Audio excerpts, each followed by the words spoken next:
Hi guys, this is Kai from Final Cry, and at first I want to say thank you for the opportunity to make this interview for World of Metal.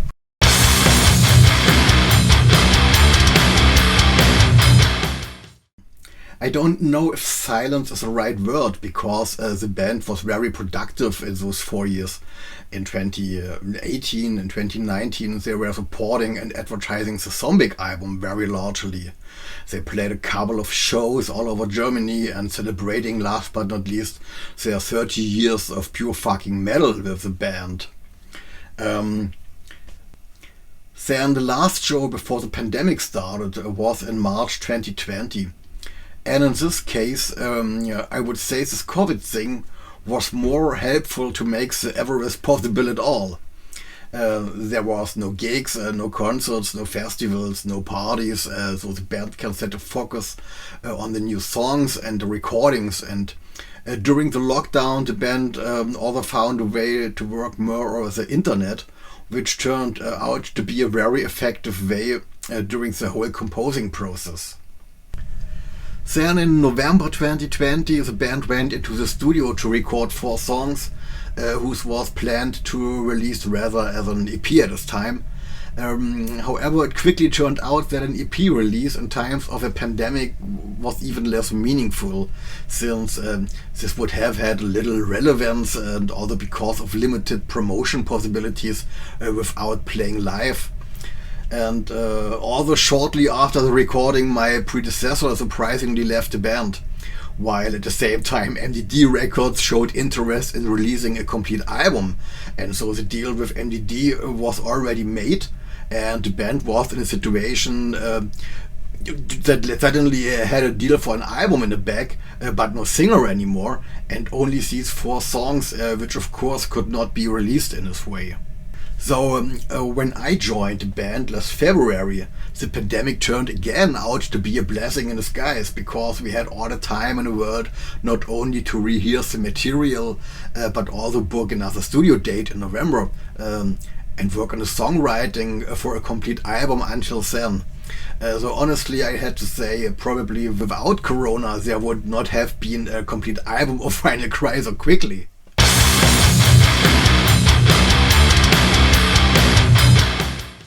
Well, the whole lyrical concept comes from Burckhardt, and it works out the history, heroic tales, triumphs and tragedies of high-altitude mountaineering since the early 20th century, and of course the real stories behind these events. The album deals also with the confrontation between man and nature in modern times.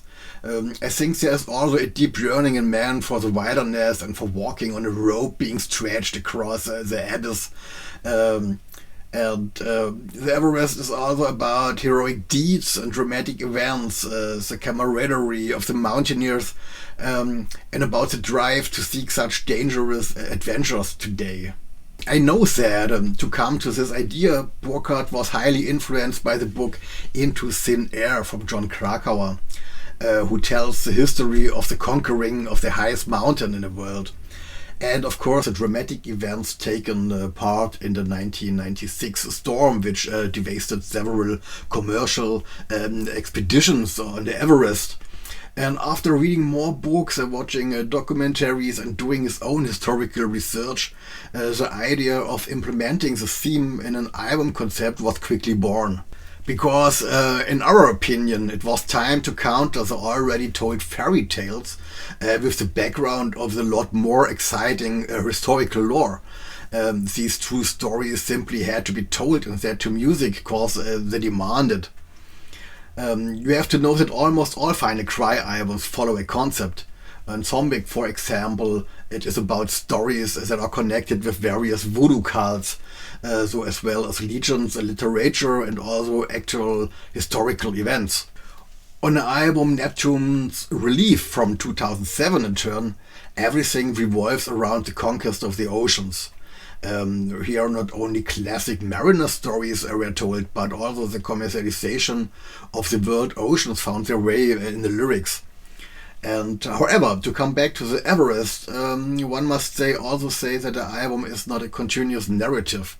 It is more a collection of exciting stories being told while snowstorms roar around the hut. The main theme itself is, in our opinion, basically predestinated to be processed on a metal album. It contains everything you need for an emotional hero's tale: struggle, comradeship, drama, triumph, suffering, and of course death. And furthermore, it takes place in an icy, snowy landscape that has long become familiar in the metal scene. So, in this respect, it is actually surprising that this topic in metal has not yet found so often.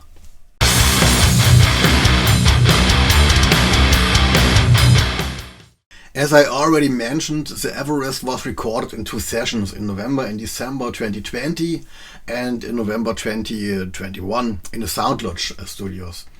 You must know this studio is in a little village in East Frisia. There was no clubs, no inns, only cows and wasteland. Very beautiful, of course, but absolutely no rock and roll lifestyle. But so we can work very seriously and concentrated on the recording. Herbie Langhans was the personal vocal coach of my predecessor at the time, around 2020. When the band recorded the first four songs at a Sound Lodge, Herbie offered to do the vocal recordings in his own studio in Hanover, and also offered to contribute some backing choruses during this recording process. And because Herbie is an excellent vocalist, the band says thankful yes, why not, of course. After I joined the band, it quickly became apparent that Herbie's vocals were also perfect fit for the tracks as well as my vocal lines. And so we keep using his backings on two songs and only re-recorded the main vocals. With Bird, it was a little bit different. He is a longtime friend of the band. He was the singer of the power thrash band Icy Black, and both bands play a lot of shows together in the 90s. They had parties, drinks, and so on, you know. And in a search for a new singer at the beginning of last year, the band also thought about asking for Bird.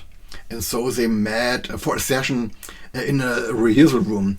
But it turned out that stylistically, it didn't quite fit the way the band had developed over the last 4 years. But what Bird did during the sessions were still great vocals. So even after I joined the band, there was always the idea to bring Bird into the studio for some additional vocal stuff. So one day I invited him to my house to work on some vocal lines in my small rehearsal room in the basement, and there was a very special chemistry from the start, at least from my opinion. So we recorded some great ideas for the Everest and Mary's Mask in less than 2 hours.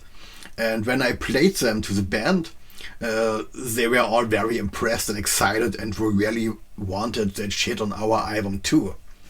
So we got Bird also to the Sound Lodge studio, where we had a very cool and productive day together, and fuck hell, we love the result very much.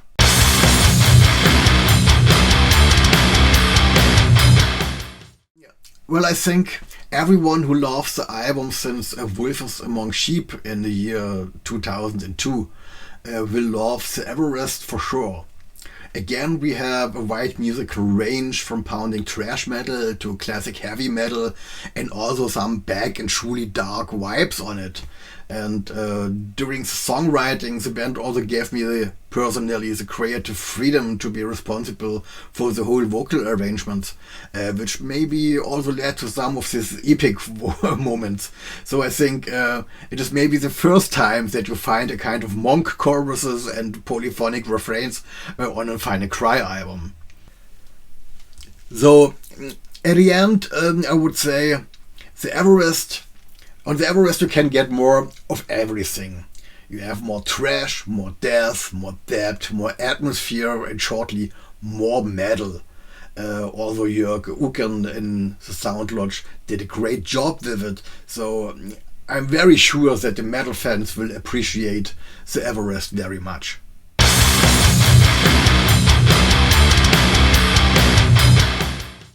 Well, the biggest difference is probably that in 1989, as the band started, there was no internet. Digital social media didn't exist, and even more also computers. The CD, for example, was an absolute new medium at this time. We had for sure vinyl and tapes, record players, and of course some kind of ghetto blasters to listen to our music. But forget in touch with the music scene, with other bands and fanzines, and last but not least also other metalheads. The only way aside from telephone was writing letters, and you have to do it handwritten. The other thing is, there was also only a few little record stores, and so it was more difficult than nowadays to get new music. It was more like an adventure, and there was a real hunting thrill if there was a new band announced or a new album was released. And if there was an album which one of us bought, it was shortly recorded on tape, was copied and sent to friends who sent us other hot albums on tapes in return, together with flyers or invitations to concerts and shows.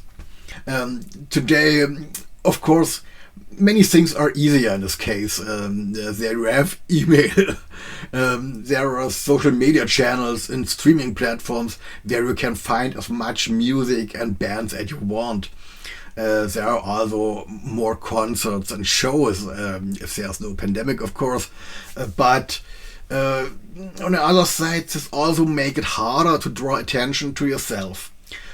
Everything has become more global instead of being in competition with 3 or 4 other bands based in the same area. Today you are in a competition with hundreds of thousands of other bands with a profile on Bandcamp. But we don't belong to those who mourn these old times, because it would also be pointless. It doesn't change anything that we live in 2022, so we face the challenges of the new era and accept them. For sure, we like to remember the good old times, but we will live now.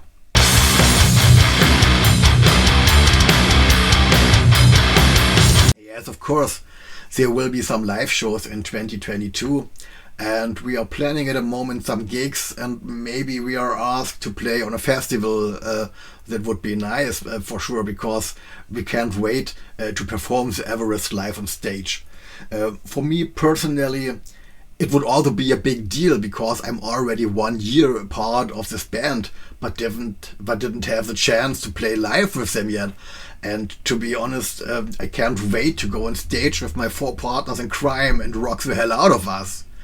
And we also hope that there will happen some other festivals or bigger concerts in this year, to have the opportunity to offer our albums to the metal crowd on campgrounds and parking lots. That maybe sounds very old school, but this is the way like the band has been doing this for years. So in conclusion, it remains for me to say thank you very much for the interview. Stay metal and rock on.